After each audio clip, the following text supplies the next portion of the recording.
नमस्कार, मैं आश्रुति वोरा और आप देख रहे हैं नेक्स्ट टाइम न्यूज। बात करेंगे स्वामी प्रसाद मौर्य को लेकर। लगातार स्वामी प्रसाद मौर्य का नाम सुर्खियों में बना हुआ है। कारण कहीं ना कहीं ये बताए जा रहे हैं कि स्वामी प्रसाद मौर्य अब अपनी साख बचाने के लिए और कहीं ना कहीं बेटी को भारतीय जनता पार्टी से निकालने के लिए बड़े प्रयासों में जुट चुके हैं।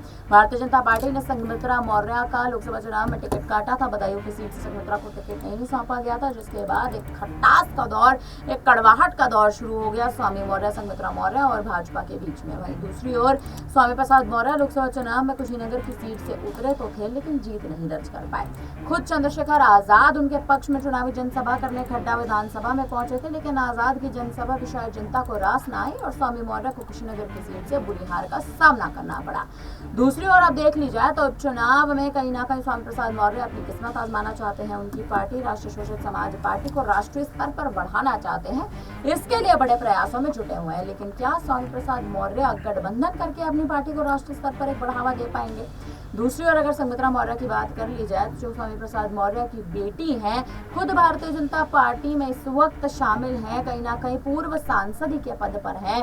लेकिन क्या संघमित्रा मौर्य भाजपा में रहकर खुश हैं? ये भी एक बड़ा मुद्दा कहीं ना कहीं बनता नजर आ रहा है, क्योंकि बीजेपी ने अब तक उत्तर प्रदेश के उपचुनाव के लिए अपनी सूची जारी नहीं की है। उपचुनाव के लिए जब तक बीजेपी सूची नहीं जारी करेगी, आखिर तब तक इसका ऐलान नहीं हो पाएगा कि आखिर संघमित्रा मौर्य को टिकट उपचुनाव में दिया जा रहा है या फिर नहीं दिया जा रहा। कहा यह जा रहा है कि संघमित्रा मौर्य बीजेपी आलाकमान से टिकट मांगती नजर आ रही है उपचुनाव को लेकर।